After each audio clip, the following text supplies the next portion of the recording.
प्रिय मकर राशि वालों, 15 मार्च से 14 अप्रैल तक बृहस्पति, मंगल, सूर्य और शनि के कारण आपके जीवन में बड़े बदलाव होंगे। आप धनवान भी बन सकते हैं। मकर राशि वालों के लिए यह अच्छा समय है। आपका अपने चैनल में आपका स्वागत है।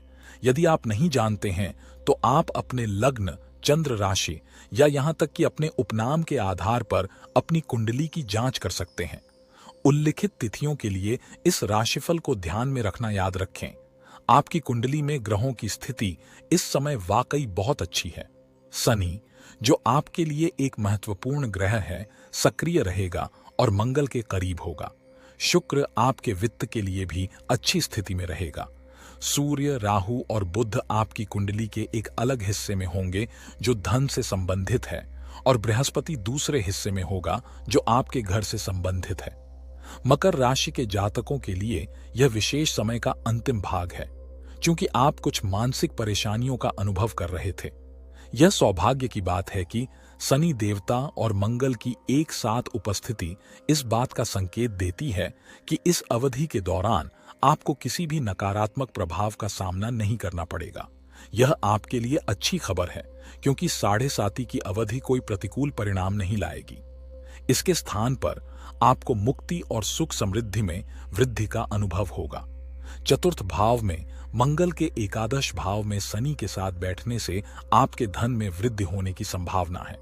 यह उन लोगों के लिए विशेष रूप से फायदेमंद है जो घर, फ्लैट, जमीन खरीदने या संपत्ति सौदे या खेती में संलग्न होने की योजना बना रहे हैं। इस अवधि में आपकी मनोकामनाएं पूरी होंगी, और यदि आप नौकरी पेशा हैं तो धन संचय होने की प्रबल संभावना है। 15 मार्च से 30 मार्च तक क्षितिज पर कुछ बदलाव हो सकते हैं।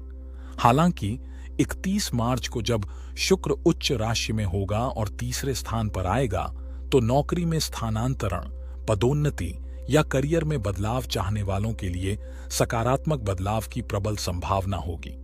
इसके अतिरिक्त जो लोग स्थानांतरण की सोच रहे हैं या स्थानांतरण चाह रहे हैं, उन्हें भी 1 अप्रैल से 1 महीने के लिए अनुकूल अवसर मिलेंगे। व्यवसायी निरंतर सफलता और लाभ की उम्मीद कर सकते हैं, जबकि मकर राशि के छात्र अपनी शिक्षा में सकारात्मक परिणाम की उम्मीद कर सकते हैं। मकर राशि वालों की ऊर्जा का स्तर ऊंचा रहेगा। हालांकि छोटे भाई बहनों के स्वास्थ्य पर कुछ नकारात्मक प्रभाव पड़ सकते हैं। इस दौरान उनका ख्याल रखना जरूरी है। आपके साथ वैचारिक मतभेद होने की संभावना है, और यह बात स्पष्ट है। जब यात्रा की बात आती है, यदि आपका लग्न या राशि मकर है, तो मेरे मित्र, यह अत्यधिक अनुशंसित है कि आप यात्रा पर निकल पड़ें। यात्रा की संभावनाएं आपके लिए अविश्वसनीय रूप से आशाजनक हैं, और आपको निश्चित रूप से इसका लाभ मिलेगा। जिन लोगों की देश या विदेश यात्रा की योजना है, उनके लिए अब प्रयास करने और इसे पूरा करने का समय आ गया है।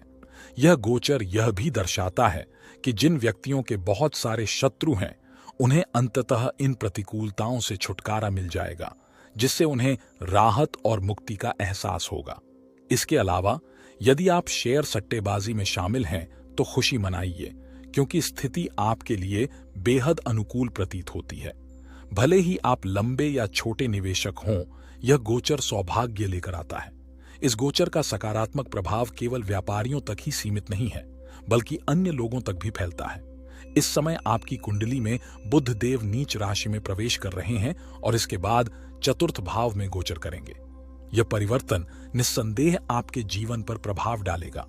एक ओर आप अपने छोटे भाई बहनों के साथ मतभेद का अनुभव कर सकते हैं, लेकिन दूसरी ओर आपको इस तथ्य से भी लाभ होगा कि जब कोई ग्रह आपके घर को प्रभावित करता है, तो यह किसी भी नकारात्मक भावनाओं को सकारात्मक पहलुओं पर हावी होने से रोकता है। परिणाम स्वरूप आप खुद को किसी न किसी तरह से वित्तीय लाभ प्राप्त करते हुए पाएंगे। इच्छा पूर्ति, सुख समृद्धि और धन संपदा के स्वामी की कृपा आप पर बनी रहेगी, जैसा कि आपकी कुंडली में सप्तम योग के स्वामी की उपस्थिति से संकेत मिलता है। इस अवधि के दौरान मकर राशि के जातकों को अपने जीवन के सभी पहलुओं में अपार वृद्धि और सफलता का अनुभव होगा। नए उद्यम या व्यावसायिक प्रयास शुरू करने के लिए यह अनुकूल समय है, क्योंकि सफलता की गारंटी है। इसके अतिरिक्त जो लोग स्वास्थ्य संबंधी समस्याओं से पीड़ित हैं, उनकी सेहत में भी सुधार देखने को मिलेगा। हालांकि शनि और मंगल के गोचर के नकारात्मक प्रभावों से सावधान रहना महत्वपूर्ण है, क्योंकि इससे परिवार में असहमति हो सकती है और वाहन चलाते समय दुर्घटनाएं होने की संभावना है। विशिष्ट मंत्रों का जाप और आवश्यक सावधानियां बरतने से इन बाधाओं को दूर किया जा सकता है। किसी भी नकारात्मक प्रभाव को कम करने के लिए ओम शनैश्चराय नमः और बजरंग बाण का जाप करने की सलाह दी जाती है। इस दौरान सतर्क रहना और अपनी सेहत का ख्याल रखना याद रखें। अपने रास्ते में आने वाले अवसरों को स्वीकार करें और उस प्रचुर धन का अधिकतम लाभ उठाएं जो आपका इंतजार कर रहा है। अधिक अपडेट के लिए बने रहें। नमस्कार।